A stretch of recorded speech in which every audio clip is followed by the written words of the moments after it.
So if you've got yourself one of these, which is a hybrid BMW F30 330e, and you've never checked the starter battery, by the way, there's two batteries on this car, I'm going to show you in this video exactly why, if you don't check it, things could happen that are not very nice, and you'll see exactly why you should check it. These are the consequences. Let's check the video out. Well, it's a bit cold today. I've got a 330e. All I know is it's got a drivetrain problem, so it's a hybrid F30. It's finished, it means powertrain, and it says you can continue to drive, but check your car at the nearest service at a service station. So it's 2016, unfortunately. That means it's probably going to be a very early B48. What the hell? Did you hear that noise then? That clicking relay? And that's good, 200,000 kilometres on the 2016 B48, because they suffer from piston slap on the early ones. And the fact that this has done 200,000 kilometres means, in my opinion, it's probably quite a good engine. It hasn't had a problem with it. I could be wrong. And I can't even see if there's any smoke coming out the back.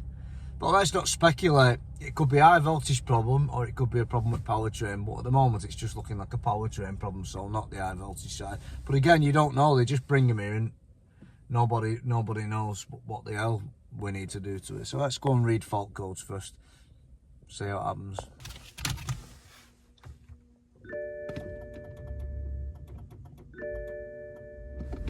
You hear that clicking there? That's not normal. That's from the fan module, front electronic module, that.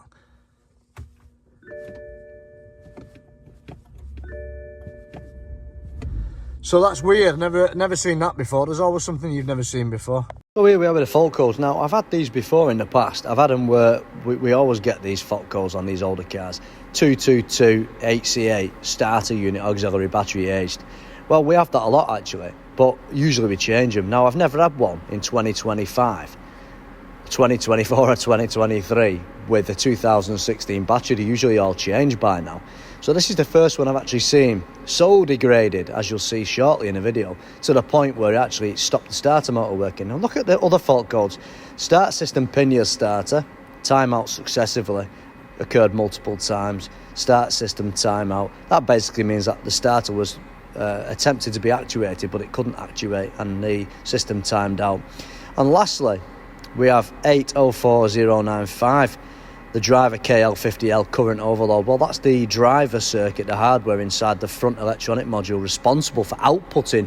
It's a small micro relay, a bit like on the CAS, and that'll actually actuate the starter motor, low tension side, as we call it, the terminal 15 side, the bit that actuates the solenoid, which bridges to the terminal 30 to start the starter. So that's what's wrong with it, and it's just a battery, it seems. So that was something extremely surprising. Never seen that before. We've never seen these timeout fault codes. Unbelievable. So we've got our new battery now, but what I need to do, I've just disconnected the high voltage system. I need to double check we've got no charging of this battery via the DC-DC converter, otherwise I'll get a bit of a shock when I attempt to remove it. Usually these will charge at 14 volts, so what we need to do, we just get the meter and we need to double check. Oh, it's hugely discharged now, you can see. I'm hoping it's just a starter motor failure due to that. There's not enough current in the battery.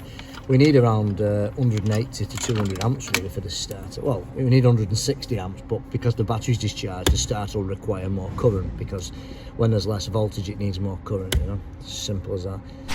This is the battery test I did, and I did this when there was still 13 odd volts in the battery, but when I came to it an hour later and I did it again, just when it was on the bench, it was absolutely way less than what this is showing.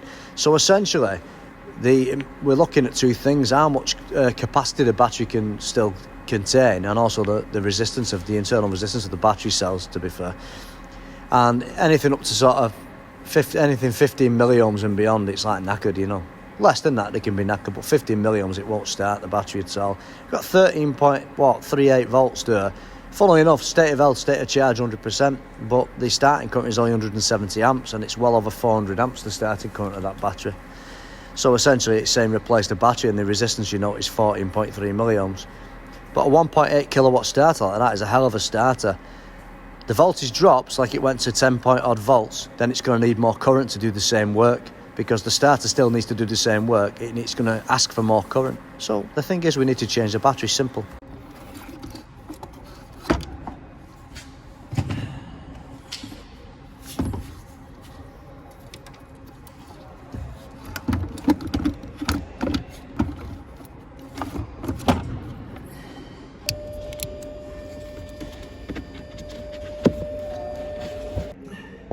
Well, here comes the moment of truth now. Here's the moment of truth, so let's see.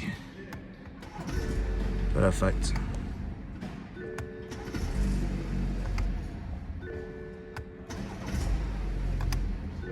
Right, we just need to erase the fault codes now. So I'm just going to go ahead now and erase all these fault codes. It seems to be tickety-boo.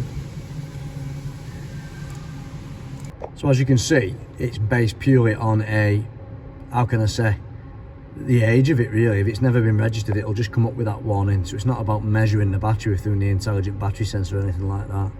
And what we need to do now, of course, we need to run a service function, and we essentially need to change that.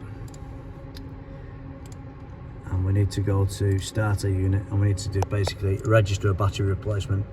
So for all the years I've been working on these, that's the first time I've ever had one so worn that it actually stopped the starter motor from spinning over.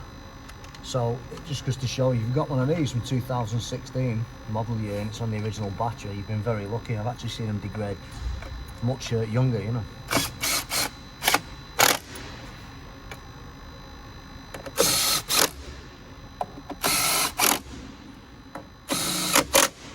Well, that's all done now. It's working, isn't it? No fault codes.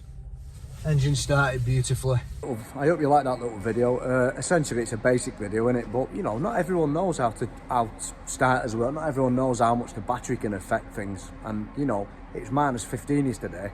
It's not going to help. And I personally would hate to be stranded at -15 with a really good battery in the trunk and a knackered battery at the front and no way to start my car. And frankly, on these, you'd struggle to jump start them, and you could actually blow up the EME. Because there's a DC-DC converter on this hybrid. So jump starting them is never a good idea, and I've seen them blow up things, rectifiers and all sorts.